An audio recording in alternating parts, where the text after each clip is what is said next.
నమస్కారం, వార్తలకు స్వాగతం. ముందుగా ముఖ్యాంశాలు. దేశంలో టెక్స్టైల్ రంగం అభివృద్ధికి కేంద్రం అనేక చర్యలు తీసుకుంటుందని కేంద్ర ఈశాన్య రాష్ట్రాల అభివృద్ధి శాఖ సహకార శాఖ సహాయ మంత్రి బిఎల్ వర్మ స్పష్టం.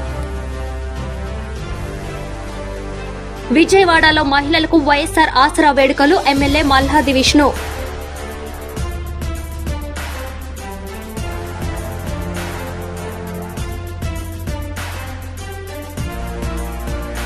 మహిళల ఆర్థిక అభివృద్ధికి ముఖ్యమంత్రి జగన్మోహన్ రెడ్డి ఎనలేని కృషి చేస్తున్నారని శాసన మండలి సభ్యులు తోట త్రిమూర్తులు పేర్కొన్నారు. 3వ విడత వైఎస్సార్ చేయూత పథకంలో భాగంగా సీతారామ కమ్యూనిటీ హాల్లో చెక్కుల పంపిణీ కార్యక్రమం చేశారు. నా నమస్కారాలు తెలుపుకుంటూ, నిజంగా ఈరోజు ఒక పండుగ దినం అని చెప్పుకోవచ్చు. ఎందుకంటే ఏ పథకం ఒకటి ఇప్పటికీ మండపేట పట్టణంలో 2 విడతల కింద ఇప్పటి వరకు మనకి పడిన సంఖ్య అయితే 2248 లక్షల ఆల్రెడీ పడి ఉంది. అలాగే కొత్తగా ఇప్పుడు 290 మందికి ఇప్పుడు కొత్త పెన్షన్లు వస్తున్నాయి. మొత్తంగా 2538కి గాను 4,75,87,500 రూపాయలు మన ఖాతాలో జరగడం జరిగింది. 4 విడతల్లో కనుక చూసుకుంటే 75,000 చెప్పిన మహిళలందరి ఖాతాల్లో కూడా పడడం జరుగుతుంది. బటన్ నొక్కగానే జగన్మోహన్ రెడ్డి గారు మన మహిళలకు ఎంత కూడా కలుపుకుంటే మిగిలిన 6 పథకాలు అంటే ఇళ్ల పట్టాలు, ఇళ్ల నిర్మాణాలు, సంపూర్ణ పోషణం, గోరు ముద్ద, విద్యాకాలుక, జగనన్న తోడు అనే ఈ 6 పథకాలు కూడా నాన్ జీవీ పథకాలు కూడా కలుపుకుంటే జగన్మోహన్ రెడ్డి గారు కుప్పో నియోజకవర్గంలో ప్రారంభించడం జరిగింది. దానికి అనుకూలంగా ఈరోజు ఉదయం కపిలేశ్వరం మండలంలో ఏర్పాటు చేసాం, ఇప్పుడు ఈ టౌన్ లో ఏర్పాటు చేసాం. మరి ఈ కార్యక్రమానికి వచ్చినటువంటి పెద్దలు పట్టాభి గారు, మరి మున్సిపల్ చైర్పర్సన్ గారు రాణి గారు, అదేవిధంగా రాజ్బాబు గారు, ఇతరులు గారు, మరి వైస్ చైర్మన్ గణేష్ గారు పేదవాళ్ళ కోసం ప్రజల కోసం పనిచేస్తుంటాయి. ఆ పనిచేసేటువంటి ప్రభుత్వాలు ఓట్ల కోసం పనిచేస్తున్నాయా లేకపోతే నిజాయితీగా పేదవాళ్ళ కోసం పనిచేస్తున్నాయా అనేటువంటిది మాత్రం మీరు అందరూ గమనించాల్సినటువంటి అవసరం ఉంది ప్రజలకి. ఎందుకంటే కేవలం 5 సంవత్సరాల ముందు 2014లో హామీ ఇచ్చి ఆ హామీలు అమలు పరిచింది 2018 తర్వాత మాత్రమే అమలు జరిపారు తప్పితే, ఒక 6 నెలలు సంవత్సర కాలం ఉందనగా అమలు జరిపారు తప్పితే ముందు నుంచి అమలు జరపలేదు. అదేవిధంగా జగన్మోహన్ రెడ్డి గారు కూడా హామీలు ఇచ్చాడు, మేనిఫెస్టోలు ఇచ్చారు, నవరత్నాల పథకాలు అమలు జరుపుతానని చెప్పారు. మరి 2019 ఎన్నికల్లో ఆయన ముఖ్యమంత్రిగా ప్రమాణ స్వీకారం చేసిన తర్వాత 5 సంవత్సరాల టైం ఉంది, ఇంకా 2024 వరకునే గత ప్రభుత్వం చేసినటువంటి విధమైనటువంటి పరిస్థితి ఉండాలి. కానీ అలా చేయలేదు జగన్మోహన్ రెడ్డి గారు. ఎన్నికల్లో గెలిచి ముఖ్యమంత్రిగా ప్రమాణ స్వీకారం చేసినటువంటి మరుక్షణమే ఈ ప్రజలకు మేలు చేసేటువంటి నవరత్నాల పథకాలు ఏదైతే చెప్పారో వాటిని అమలు జరిపేటువంటి కార్యక్రమంలో ఆయన ఉన్నారనేటువంటిది ఈ సందర్భంగా మీకు మనవి చేస్తున్నాను. మీరు అదేవిధంగా మీరు ఇప్పుడు సోదరిమణులు చెప్పారు, ప్రభుత్వం ఇచ్చేటువంటి పథకాల వల్ల, జగన్మోహన్ రెడ్డి గారు ఇచ్చేటువంటి పథకాల వల్ల ఏ విధంగా లబ్ధి పొందుతున్నాం అనేటువంటిది వాళ్ళు స్వయంగా వాళ్ళ అనుభవంతో చెప్పారు. బాబా అనుభవంతో చెప్పారు. మీరు ఒక్కసారి ఇక్కడ గమనిస్తే గత ప్రభుత్వానికి దీనికి ఎంత వ్యత్యాసం ఉందనేటువంటిది. గత ప్రభుత్వంలో ఎవరినైనా లబ్ధిదారులు ఎంపిక చేయాలంటే, ఎందుకంటే మీరు ఇక్కడ చాలా రోజుల నుంచి ఇక్కడ పుట్టి పెరిగిన టీడీపీ జాతీయ అధికార ప్రతినిధి నసీర్ అహ్మద్ మీడియా సమావేశం నిర్వహించారు. ఈ సందర్భంగా పలు అంశాలపై ఆయన మాట్లాడారు. 1,32,000 కోట్లకు తీసుకుని వెళ్ళినటువంటి ఈ ప్రభుత్వం రోజువారీ ఖర్చులకు ఆ డబ్బులను అప్పులు తీసుకొని వచ్చి వాడుకుంటూ ఈరోజు రాష్ట్రంలో ఆర్థిక దివాలా తీసేటువంటి పరిస్థితులను ప్రజలు గమనిస్తా ఉన్నారని చెప్పి మేము చెప్తా ఉన్నాం. ముఖ్యంగా ఎందుకంటే కాగ్ లాంటి సంస్థలు కూడా అనేక పర్యాయాలు ఈ ప్రభుత్వాన్ని నిలదీసినటువంటి పరిస్థితులు ఉన్నాయి.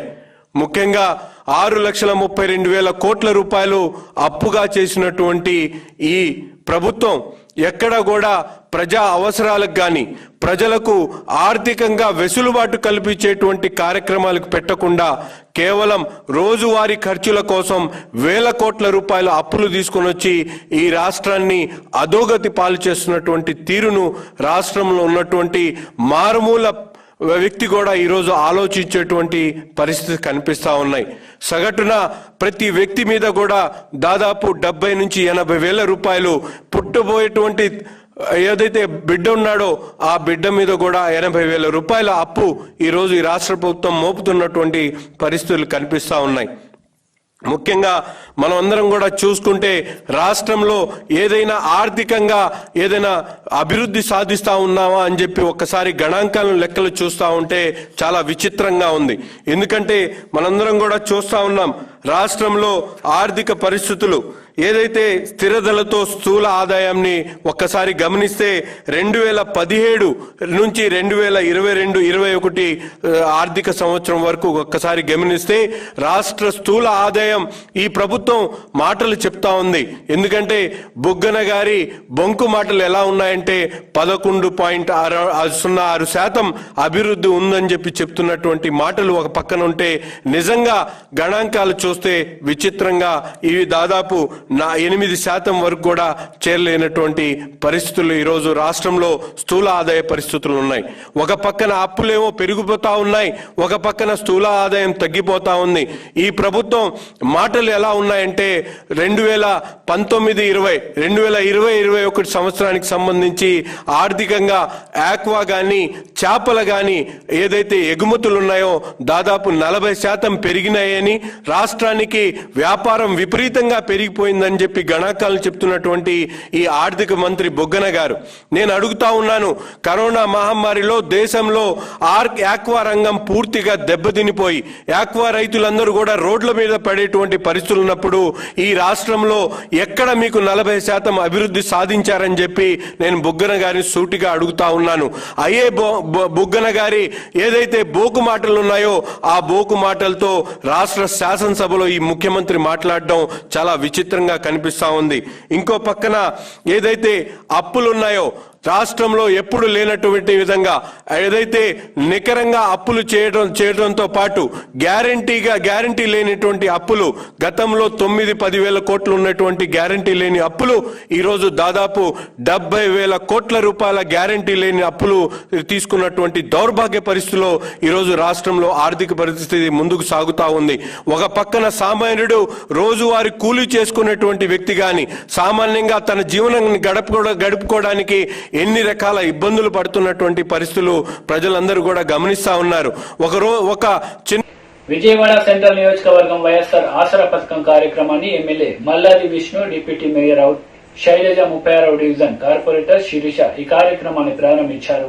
విజయవాడ సెంట్రల్ నియోజకవర్గం వైఎస్ఆర్ ఆసరా పథకం కార్యక్రమాన్ని MLA Malladi Vishnu, deputy mayor Sailaja, 36 division corporator Sirisha ఈ కార్యక్రమాన్ని ప్రారంభించారు.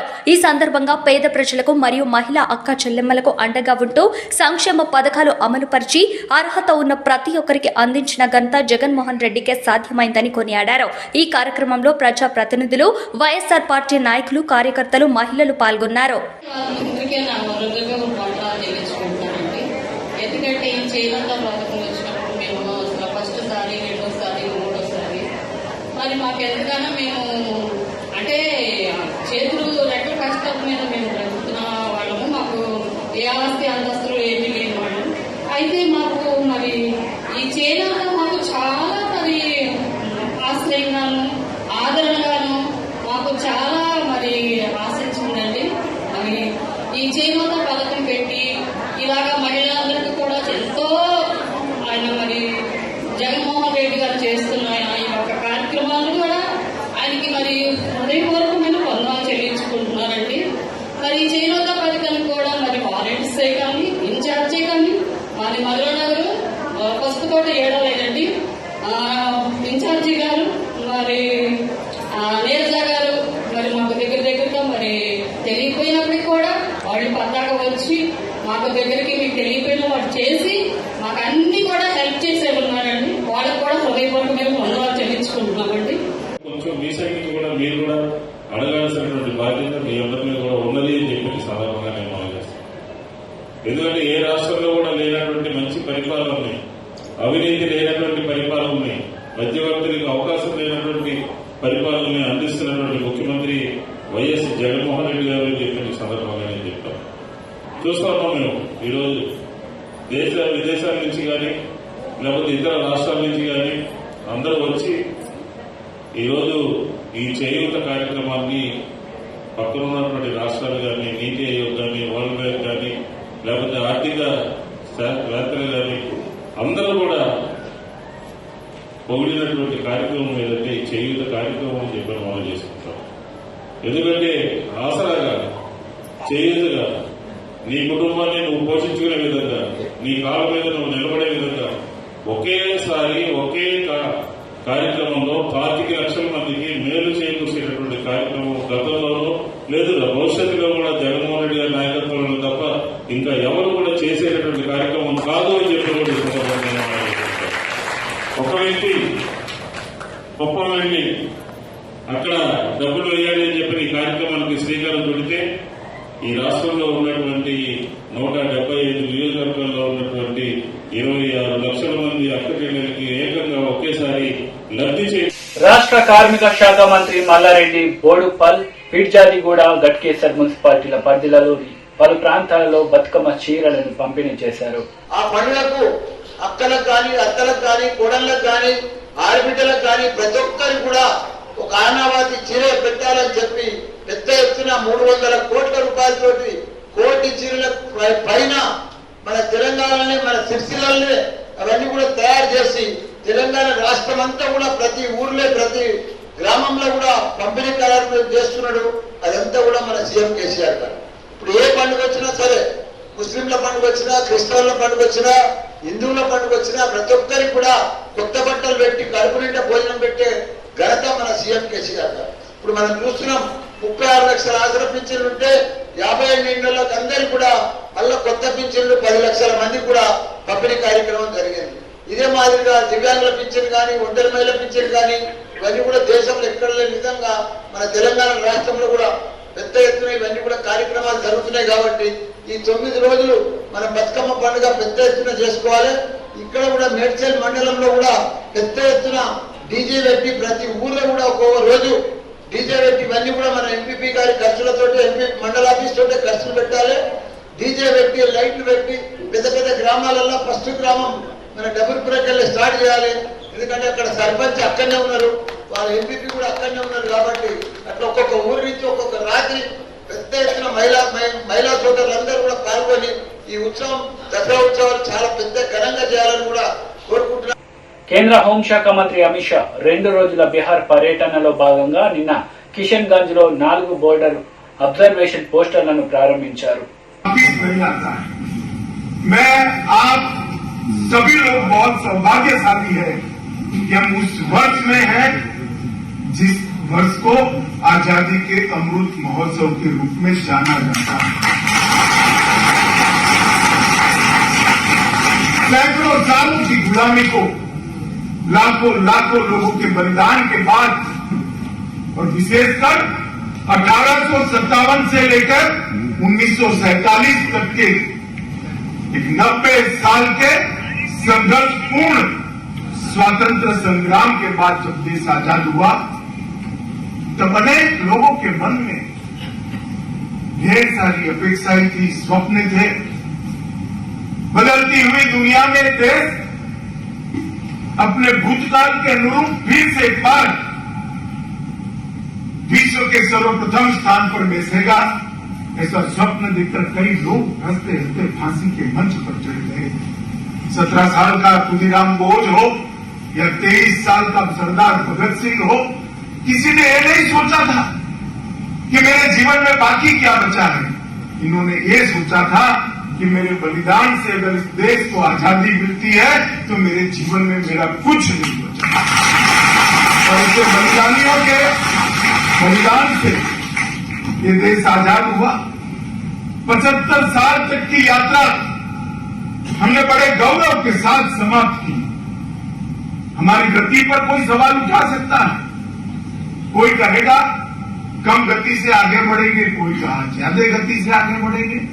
जिसके हाथ में देश की जनता ने शासन दिया वो सभी ने अच्छा किया है। मगर अभी आजादी के 75वें साल में बहुत बड़ी घटना हुई है, मैं आपको बताना चाहता हूं। अर्थतंत्र की तालिका में 2014 में हमारा देश 11वें स्थान पर था और आज आजादी के अमृत महोत्सव में वो 5वें स्थान पर है। जैसे को आने को वो 7वें स्थान से 6ठे स्थान पर भी आया, मगर वो इतना महत्वपूर्ण नहीं है। 5वें स्थान पर जब हम आए हैं तो 5वां स्थान इंग्लैंड का था, उससे आगे बढ़कर हम 5वें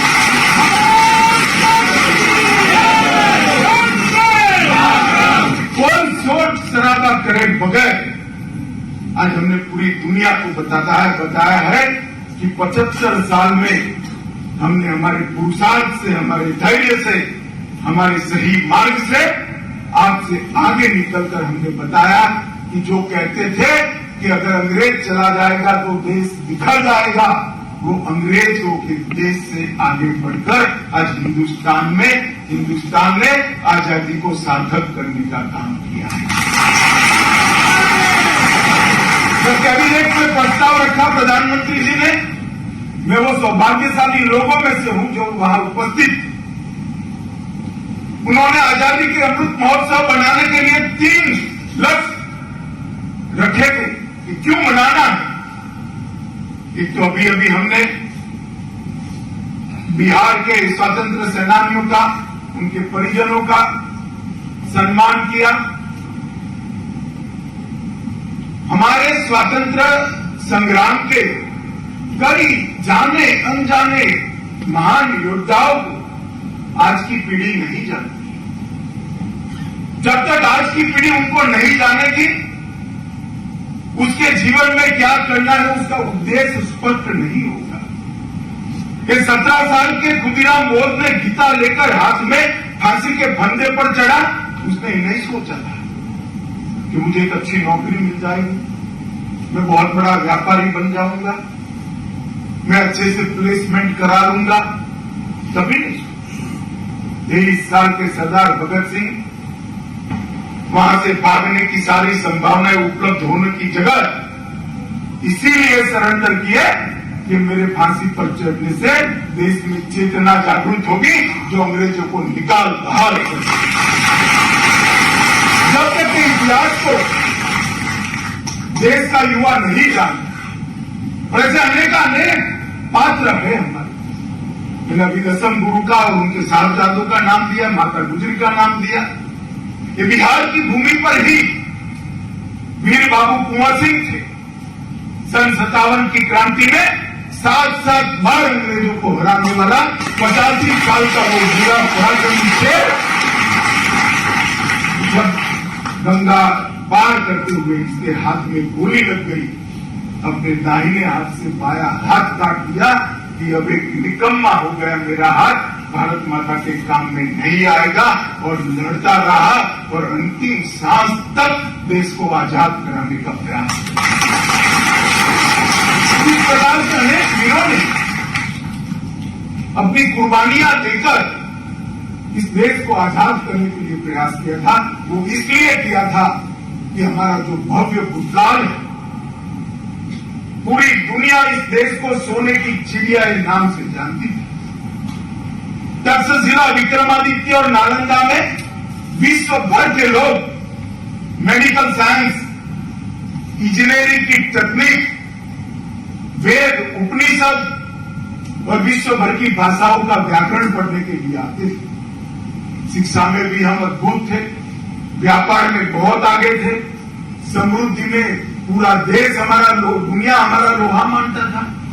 वो स्थान पर पहुंचाने के लिए देश को उन्होंने अपना बलिदान दिया था। और वो जब तक आज का युवा नहीं जानता, वो अपने जीवन के लक्ष्य तय करने में गलती कर देगा। इसलिए मोदी जी ने तय किया है कि आजादी के अमृत महोत्सव को पूरे स्वतंत्रता सेनानियों को, आज के युवाओं को समझाने के लिए, और हमारा जीवन हमारे लिए तो है ही। आपका विकास होगा तभी देश का विकास होगा। आपके विकास के बगैर देश का विकास संभव नहीं। मगर क्या साथ में हम कुछ ऐसा कर सकते हैं जिससे देश को महान बनाने की ये प्रक्रिया में और तेजी आए, और गति आए।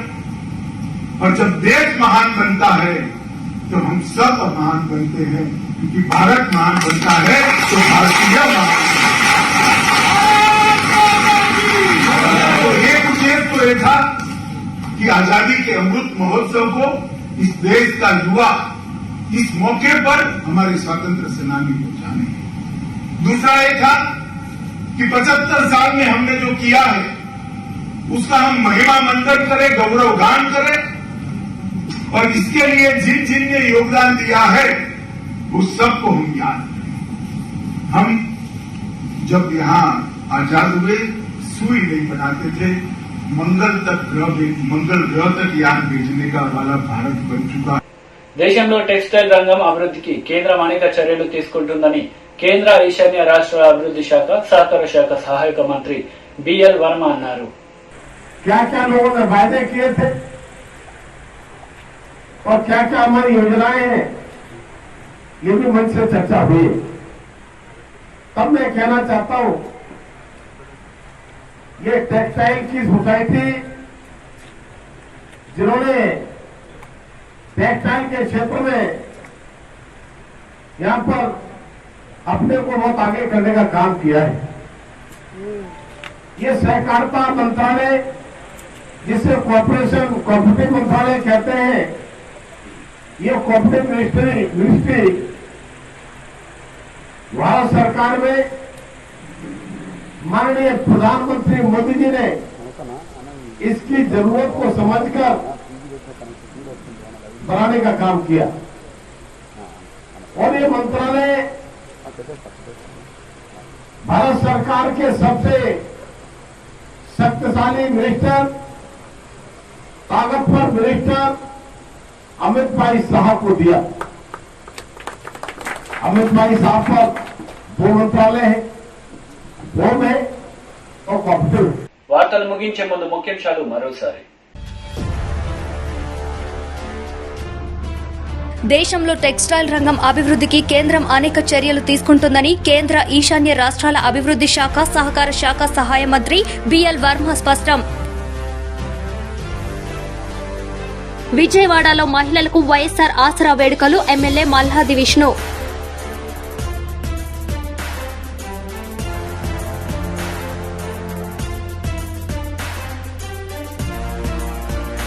ఈ వార్తలు ఇంతటితో సమాప్తం। తిరిగి ప్రసారమయ్యే వార్తలు మళ్ళీ కలుద్దాం। అంతవరకు సెలవు, నమస్తే।